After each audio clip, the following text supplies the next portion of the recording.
नमस्कार, अक्ष edu point में आपका स्वागत है। आज के इस वीडियो में हम पर्यावरण के एक चैप्टर जल से संबंधित कुछ महत्वपूर्ण प्रश्न लेकर आए हैं जो आपके सीटेट, केबीएस व अन्य राज्य के टेट परीक्षाओं में बेहद महत्वपूर्ण हैं। इससे पहले हम जल से ही संबंधित 2 वीडियो पहले अपलोड कर चुके हैं। अगर आपने वो वीडियो नहीं देखे हैं तो आप हमारे चैनल पर विजिट करके उनको देख सकते हैं।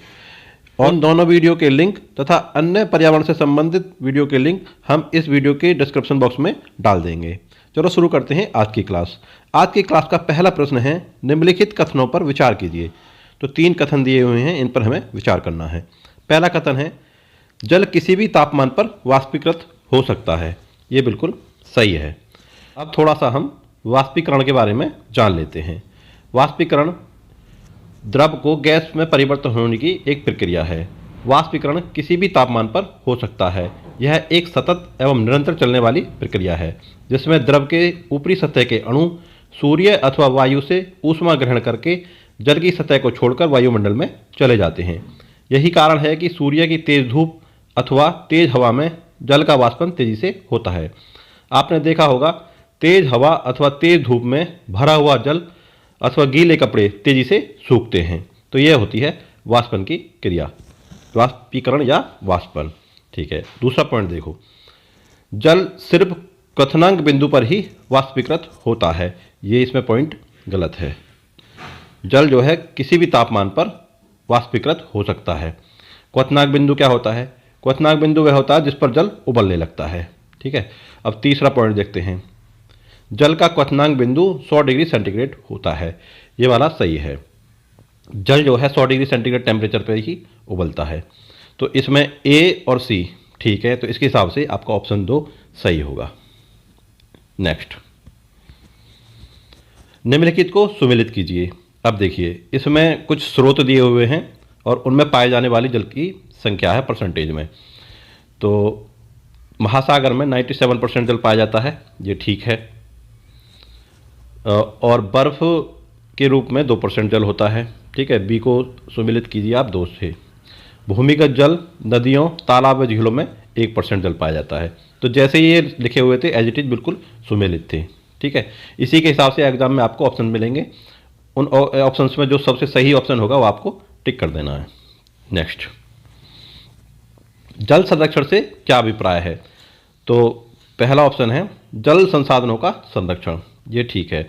जल संसाधन जैसे हमारी नदियां हैं, तालाब हैं, झील हैं, भूमिगत जल है, ठीक है, उन सभी संसाधनों का संरक्षण, ये वाला सही होगा। जल के प्रयोग का संरक्षण, जल को हमें प्रयोग सावधानी से करना है। तीसरा है जल संरक्षण की उचित तकनीकें। ये भी ठीक है।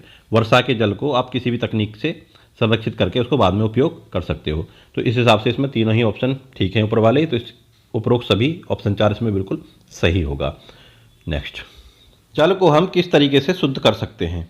तो ऑप्शन 1 जल को फिल्टर करके, ठीक है। जल को उबालकर, ये भी ठीक है। जल में क्लोरीन डालकर, ये भी ठीक है। इस हिसाब से आपका ऑप्शन 4 बिल्कुल सही होगा। नेक्स्ट, महासागरों में घुले हुए लवण में से किस लवण की मात्रा सबसे अधिक होती है? ठीक है, तो इसमें दिया हुआ sodium chloride, magnesium chloride, calcium sulphate, magnesium sulphate. तो इसका पहला वाला ऑप्शन बिल्कुल सही होगा, सोडियम क्लोराइड। जो घरेलू नमक होता है उसको सोडियम क्लोराइड कहते हैं। और सोडियम क्लोराइड जो घरेलू नमक है वो कहाँ से आता है? महासागरों से ही आता है। नेक्स्ट, धरती के नीचे जल की ऊपरी सतह को क्या कहते हैं? सतह कहते हैं, भूमि कहते हैं, जल स्तर कहते हैं, इनमें से कोई नहीं। तो उसको कहते हैं ऑप्शन 3 जल स्तर, वाटर लेवल। नेक्स्ट, जल प्रदूषण से अभिप्राय है कि ऑप्शन 1 जलाशयों में अनैच्छिक पदार्थों का मिलना। अच्छा, जल को गंदा कर देना, उसमें कूड़ा कचरा, अन्य अपशिष्ट पदार्थ ज़्यादा मिला देना, ये अनैच्छिक चीज़ों में आती हैं। ठीक है, अगर ये मिल जाएंगे तो जल प्रदूषण होगा। इसका पहला वाला ऑप्शन बिल्कुल सही होगा। अब दूसरा ऑप्शन है इच्छित पदार्थों को जलाशयों से हटाना। अब जलाशयों में जो जल है उसमें इच्छित पदार्थ कौन से हैं? तो उसका एक उदाहरण है ऑक्सीजन। जलाशयों के जो जल है उसमें ऑक्सीजन घुली होती है, जो उसमें पल रहे जीव जंतुओं के लिए बहुत ही उपयोगी है, महत्वपूर्ण है। उसके बिना उनका जीना संभव नहीं है। अब अगर जलाशयों में आप अनैच्छिक पदार्थ, कूड़ा कचरा या उसको प्रदूषण ज़्यादा फैलाएंगे उसमें, तो उससे ऑक्सीजन की मात्रा कम हो जाएगी।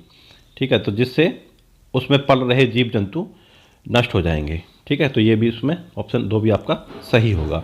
तापमान में परिवर्तन।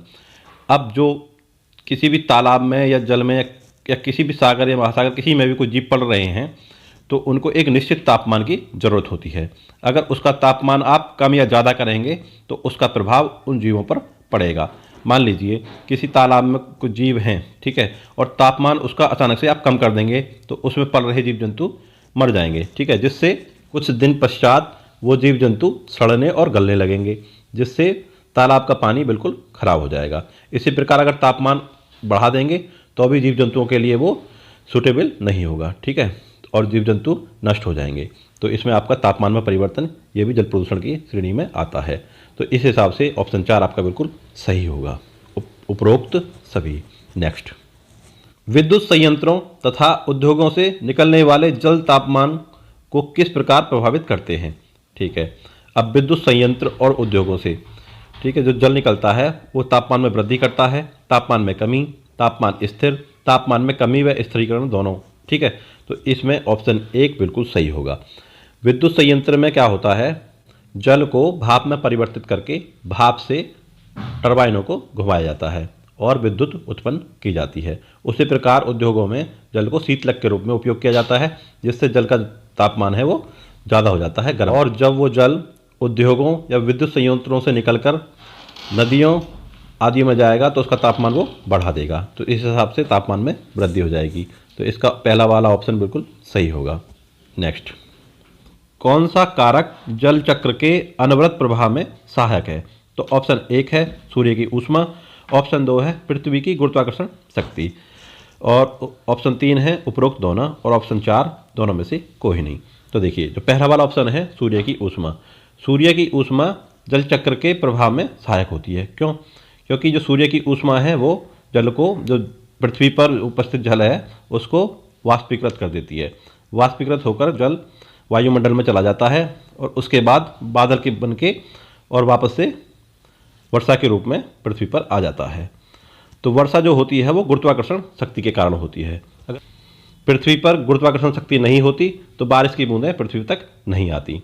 तो इस हिसाब से आपके ऑप्शन 1 और ऑप्शन 2 दोनों सही होंगे। तो ऑप्शन 3 आपका बिल्कुल सही होगा, उपरोक्त दोनों। नेक्स्ट, जल प्रदूषण के लिए कौन से कारक उत्तरदायी नहीं हैं। आपका ऑप्शन 1 कीटनाशक ये होता है। कीटनाशक जल प्रदूषण के लिए उत्तरदायी है। कैसे? कीटनाशक खेतों से पानी में मिलकर तालाब या नदी में चले जाते हैं और पानी को प्रदूषित करते हैं। आपका ऑप्शन 2 है औद्योगिक इकाइयाँ, ये भी है, और ऑप्शन 3 है शैवाल, ये भी है। जल संयंत्रों द्वारा जल का परिष्करण जल, तो इसमें जल संयंत्रों में क्या होता है, जल की जो स्थितिज ऊर्जा है उसको गतिज ऊर्जा में परिवर्तित किया जाता है। इसमें जल का उपयोग सिर्फ टरबाइनरों को घुमाने में किया जाता है। इसमें जल का उपयोग विद्युत उत्पादन में होता है तथा पंचक्की आदि कार्यों में होता है। तो इनमें जो प्रयोग होता है जल का सिर्फ टरबाइनर को घुमाने में प्रयोग होता है। तो इसमें जल प्रदूषण होने के जो चांस हैं वो एकदम कम हो जाते हैं। तो इस हिसाब से आपका ऑप्शन 4 बिल्कुल सही होगा।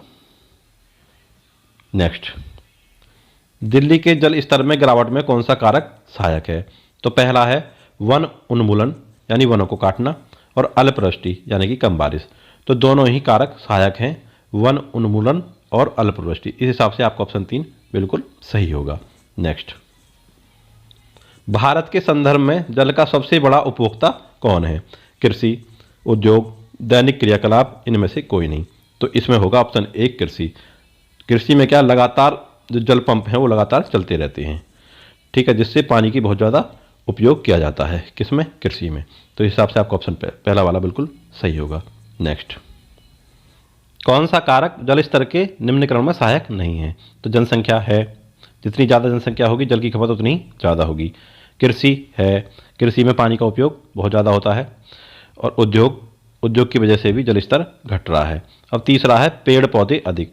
देखो, पेड़ पौधे वाष्पोत्सर्जन के द्वारा जल की खपत करते हैं, लेकिन उसकी मात्रा उतनी ज़्यादा नहीं होती है, जबकि पेड़ पौधे वर्षा कराने में सहायक होते हैं। तो इस हिसाब से आपका ऑप्शन 4 इसमें सही होगा। यह है जल स्तर के निम्नीकरण में सहायक नहीं है। नेक्स्ट, विश्व के किस महाद्वीप में अधिक बांध बनाए गए हैं। तो इसमें आपका ये वाला ऑप्शन सही होगा, एशिया। एशिया में सबसे अधिक बांध बनाए गए हैं। विश्व के कुल बांधों के 55% यानी कि 32,716 बड़े बांध 4 एशियाई देशों चीन, भारत, जापान और दक्षिण कोरिया में हैं। नेक्स्ट,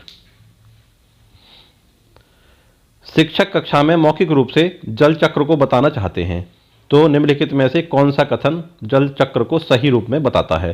तो पहला वाला कथन है, पृथ्वी पर उपस्थित जल का एक निश्चित चक्र व्यवस्था में पारितंत्र में घूमता रहता है जिसको जल चक्र कहा जाता है। ये सही है। जल चक्र वह प्रक्रिया है जिसमें जलमंडल से वायुमंडल में जाता है और वायुमंडल से जलमंडल में जाता है। ये भी आपका सही है। इस हिसाब से आपका ए और बी दोनों सही होंगे। ऑप्शन 3 आपका बिल्कुल सही होगा। नेक्स्ट, निम्नलिखित में से कौन से कारक जल प्रदूषण के लिए उत्तरदायी हैं। तो ऑप्शन ए है, घरेलू अपशिष्ट व मलमूत्र आदि का जल स्रोत में मिलना। ये है, ये जल प्रदूषण के लिए उत्तरदायी है। खेतों में रासायनिक खादों के उपयोग, ये भी सही है। खेतों से पानी में मिलकर जो रासायनिक पदार्थ हैं वो जल तालाब और नदियों में चले जाते हैं, तालाब और नदी को प्रदूषित करते हैं। जल स्रोतों में जीव जंतुओं के मर जाना, ठीक है, ये भी है। तो तीनों हैं, ए बी सी तीनों। इस हिसाब से आपका ऑप्शन 4 सही होगा। नेक्स्ट, निम्नलिखित में से कौन सा कथन सही है। तो पहला वाला कथन है, बाढ़ के कारण हैजा व डायरिया जैसी बीमारियां फैलती हैं। ये सही है। सूखे के कारण भूख प्यास से जीव जंतु मर जाते हैं। ये भी सही है। प्रदूषित जल से मनुष्य के शरीर में विकलांगता की समस्या आती है। ये भी सही है। तो इस हिसाब से आपका ऑप्शन 4 ए बी सी तीनों ही सही हैं, सही होगा। नेक्स्ट, वैज्ञानिक रोनाल्ड रोस के विषय में निम्न कथनों पर विचार कीजिए। तो पहला वाला कथन है, इन्होंने यह खोज की कि मलेरिया मादा एनोफिलीज मच्छर के काटने से होता है। ये सही है। इनको इसके लिए रसायन का नोबेल पुरस्कार वर्ष 1905 में मिला। ठीक है, तो उपरोक्त में से बताना है कि कौन सा वाला कथन सही है। तो ये गलत है। जो इसमें कथन बी है ये गलत है। जो उनको नोबेल पुरस्कार मिला था वो 1902 में मिला था, 1902 में। तो इस हिसाब से आपका ऑप्शन ए केवल ए सही होगा। नेक्स्ट, भूमिगत जल स्तर को उसके प्राकृतिक स्तर पर पुनः लाने के लिए निम्न में से कौन सा उपाय सर्वथा उचित है। तो पहला वाला उपाय है पारंपरिक फसलों का उगाया जाना। दूसरा है धान और गन्ने के उगाने का क्षेत्रफल बढ़ाया जाना। तीसरा है पाताल तोड़ कुओं का अधिक निर्माण किया जाना। और चौथा है औद्योगिकरण को बढ़ावा दिया जाना। तो इसमें आपका ऑप्शन जो 3 है वो बिल्कुल सही होगा। पाताल तोड़ कुओं का अधिक निर्माण किया जाना। पाताल तोड़ कुएं कैसे होते हैं? बहुत ही गहरे कुएं होते हैं, उनको पाताल तोड़ कुआं कहते हैं, जिनके द्वारा वर्षा के जल को संरक्षित करके भूमि में पहुंचाया जाए। यानी कि वर्षा के जल को भूमि के जल में परिवर्तन किया जा सकता है। किसके द्वारा? पाताल तोड़ कुओं के द्वारा। चलो नेक्स्ट, जल संरक्षण को बढ़ावा देने के लिए क्या करना चाहिए? कम उपयोग, पुनः चक्रण, पुनः उपयोग, ये सभी। इसमें ऑप्शन 4 बिल्कुल सही होगा। नेक्स्ट, क्वथन, जिसका अर्थ होता है उबलना, और वाष्पीकरण में अंतर है। पहला वाला ऑप्शन है क्वथन से द्रव का आयतन कम हो जाता है जबकि वाष्पीकरण में नहीं। तो ये वाला ऑप्शन आपका गलत होगा। दोनों में ही आयतन कम होता है, चाहे वाष्पीकरण हो चाहे क्वथन हो। क्वथन का अर्थ होता है उबलना। उबलने में भी जल का आयतन कम हो जाता है और वाष्पीकरण में भी कम हो जाता है। आपने देखा होगा कहीं पानी एक भरा हुआ है गड्ढे में तो वो 1-2 दिन में कम होता चला जाता है। क्वथन में द्रव से वाष्प में परिवर्तन देखा जा सकता है जबकि वाष्पीकरण में देखा नहीं जा सकता। ये भी आपका गलत है। क्वथन में आप जल को वाष्प के रूप में उड़ते हुए देख सकते हैं, ठीक है, आपने देखा भी होगा। वाष्पीकरण में भी आप देख सकते हैं। सर्दियों के दिन में जब हम ताज़ा पानी हैंडपंप से निकालते हैं तो आपको भाप के रूप में उड़ता हुआ नजर आएगा, ठीक है। तो ये भी आपका ऑप्शन हिसाब से गलत होगा। क्वथन से जल की अवस्था बदल जाती है जबकि वाष्पीकरण में नहीं, ठीक है। चाहे क्वथन हो चाहे वाष्पीकरण, दोनों में ही द्रव से गैस अवस्था में जल परिवर्तित होता है। तो इस हिसाब से आपका ऑप्शन 3 भी गलत होगा। और चौथा आपका ऑप्शन है वाष्पीकरण किसी भी तापमान पर हो सकता है जबकि क्वथन में नहीं, ठीक है। तो आपका जो क्वथन है यानी उबलेगा वो 100 डिग्री सेंटीग्रेड टेम्परेचर पर ही जल उबलता है जबकि वाष्पीकरण सतत प्रक्रिया है, वो चलती रहती है, वो किसी भी तापमान पर हो सकता है। उस हिसाब से आपका ये चौथा वाला ऑप्शन बिल्कुल सही होगा। नेक्स्ट,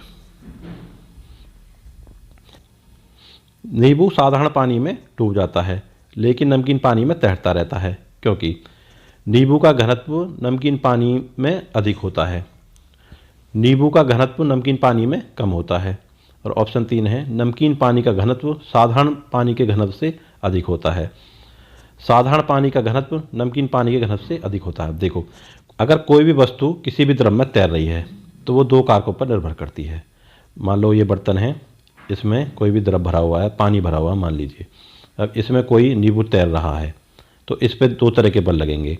एक तो नींबू द्वारा बल लगाया जाएगा नीचे को, ठीक है, जो निर्भर करेगा इस नींबू के भार पर या किसी भी वस्तु के भार पर या वजन पर।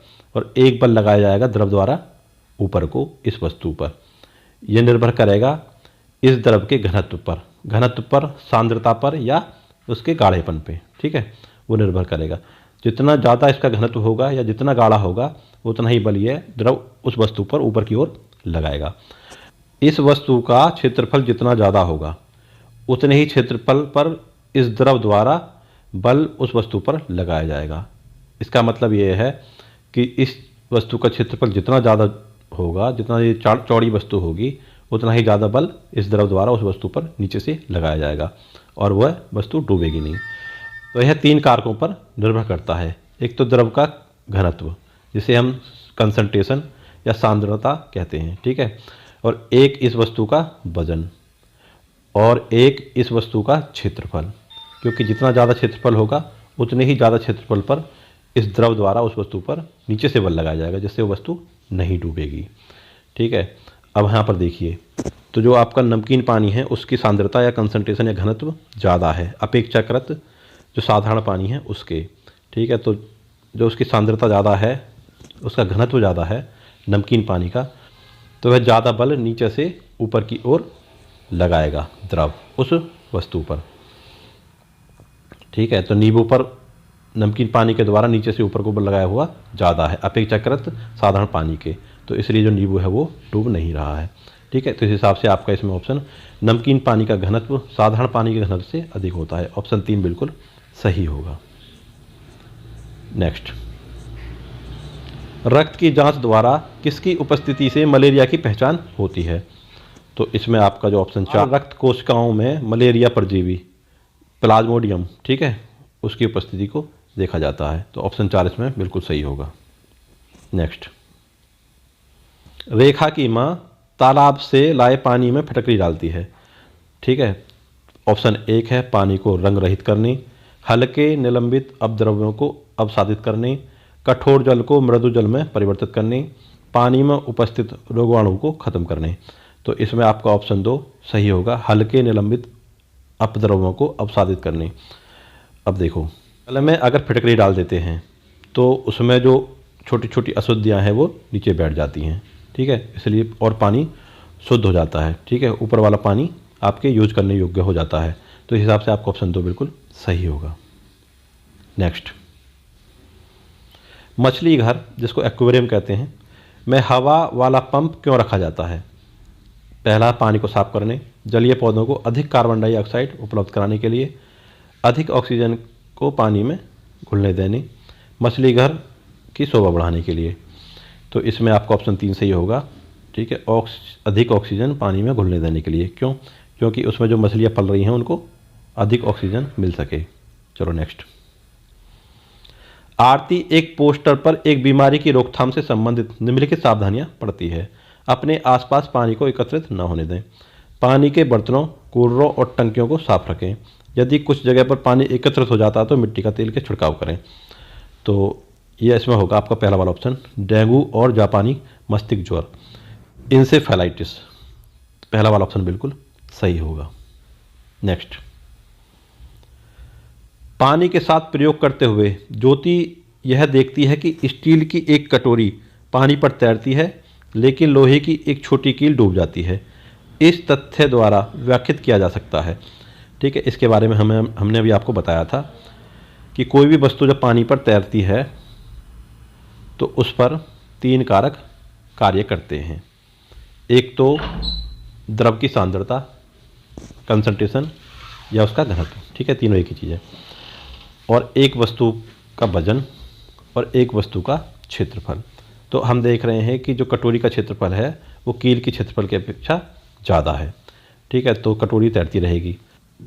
कटोरी का जो भार है उसके क्षेत्रफल के हिसाब से कम है, और कील का जो वजन है उसके क्षेत्रफल के हिसाब से ज़्यादा है, तो इसलिए कील डूब जाएगी और कटोरी तैरती रहती है। 2 सही होगा। स्टील की कटोरी पर लगने वाला बल उसकी भार की तुलना में ज़्यादा है, जबकि लोहे की कील पर लगने वाला बल उसके भार की तुलना में। जब एक मछली को पहले से उबले लेकिन कमरे के तापमान पर ठंडे हुए पानी में डाला जाता है, ये डाला जाता है होना चाहिए था, टाला जाता है लिखा हुआ है, वह मर जाती है। ऐसा इसलिए होता है क्योंकि मछली घर, जिसको एक्वेरियम कहते हैं, का पानी मछली के तैरने योग्य नहीं है। ठीक है, और दूसरा ऑप्शन है ऑक्सीजन रहित है। तीसरा है मछली द्वारा पीने के योग्य नहीं है, और चौथा है खनिज रहित है।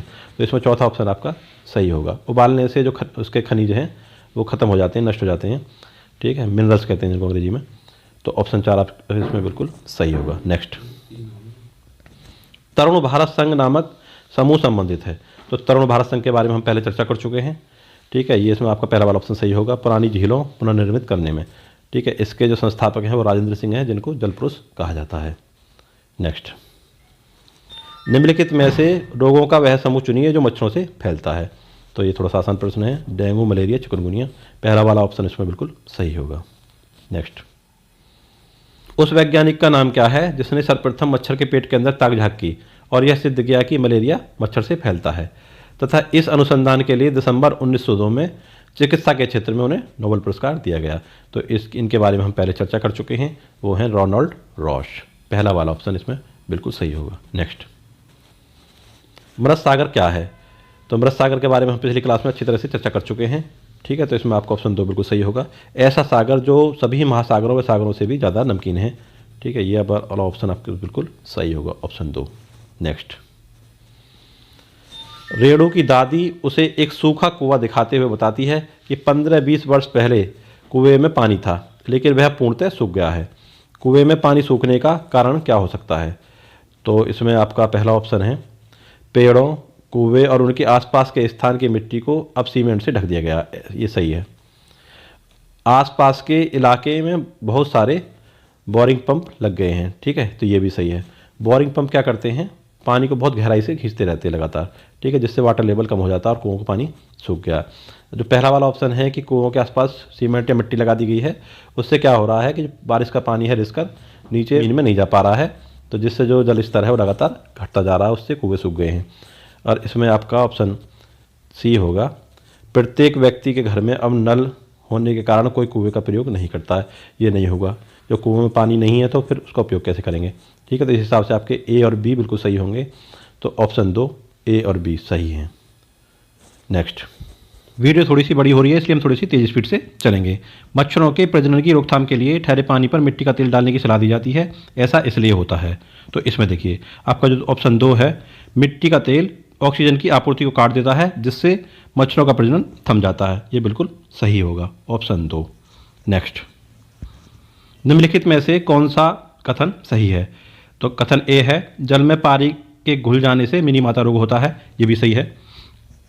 जल में कैडमियम के घुल जाने से इटाई रोग होता है। ये भी ठीक है। तो इस हिसाब से आपका ऑप्शन 3 ए और बी दोनों सही होगा। नेक्स्ट, दिव्या अपनी नानी के घर जाती है जहाँ पर पानी की गुणवत्ता सही नहीं है। ऐसे में आप दिव्या को क्या सलाह देंगे जिससे उसके स्वास्थ्य पर बुरा असर न हो? तो देखिए, तो उसमें आपका ऑप्शन है पानी को उबाल कर पीना, और ऑप्शन 2 है पानी को फ्रिज में जमा करके उसे ठंडा करके पीना, और ऑप्शन 3 है पानी को छान कर पीना, और ऑप्शन 4 है उपरोक्त सभी। तो इसमें आपका पहला वाला ऑप्शन सही होगा, पानी को उबाल कर पीना। नेक्स्ट, दूषित जल में फिटकरी डालने से क्या होता है? तो इस तरह का क्वेश्चन पहले देख चुके हैं। तो इसमें आपका ऑप्शन 2 अशुद्धियाँ नीचे बैठ जाती हैं, ये सही होगा। नेक्स्ट, निम्नलिखित में से कौन सा कथन असत्य है? तो आपका जो फर्स्ट ऑप्शन है, जल पर्यावरण का अजैविक घटक है, ये सही है। और आपका जो दूसरा ऑप्शन है, हमारे लिए सिर्फ 1% जल ही उपयोगी है, ये भी सही है। दूषित जल पीने से शारीरिक विकलांगता आ जाती है, ये भी सही है। तो गर्म जल से जल प्रदूषण नहीं होता, ये बात आपकी गलत है और उन्होंने असत्य ही पूछा है। तो इस हिसाब से आपका ऑप्शन 4 बिल्कुल सही होगा। नेक्स्ट, मिनी माता एक प्रदूषण जनित रोग है जो परिणाम है। तो इसमें देखिए आप ऑप्शन पढ़ लीजिए। तो इसमें आपका ऑप्शन 3 औद्योगिक पारा अपशिष्टों को पानी में छोड़ने का। ठीक है, इससे संबंधित हम एक प्रश्न पहले देख चुके हैं। नेक्स्ट, मलेरिया नामक बीमारी किस प्रकार के क्षेत्र में अधिक देखी जाती है? तो देखो, आपका जो फर्स्ट कथन है, जहाँ वर्षा की मात्रा अधिक होती है, ये सही है। जहाँ वातावरण में आर्द्रता अधिक होती हो, नमी होती हो, ठीक है, ये भी सही है। जहाँ जल एकत्रित होने की समस्या हो, तीनों ही सही हैं। इस हिसाब से आपका ऑप्शन 4 ABC सही होगा। नेक्स्ट, और आज की क्लास का अंतिम प्रश्न, जल संरक्षण अधिनियम कब पारित हुआ था?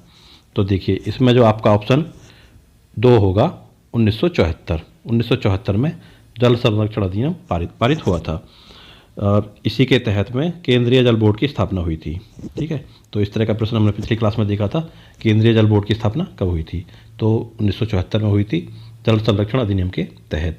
अब आपका जो फर्स्ट ऑप्शन है 1972 में वन्य जीव संरक्षण अधिनियम आया था और 1986 में पर्यावरण संरक्षण अधिनियम आया था और 1976 में वन संरक्षण अधिनियम आया था। ठीक है, इसके साथ में ये भी आपको ध्यान रखनी है। तो ये थी आज की क्लास। अगर क्लास आपको अच्छी लगी हो तो वीडियो को लाइक कर दें, चैनल को सब्सक्राइब कर लें। मिलते हैं अगले वीडियो में, तब तक के लिए नमस्कार।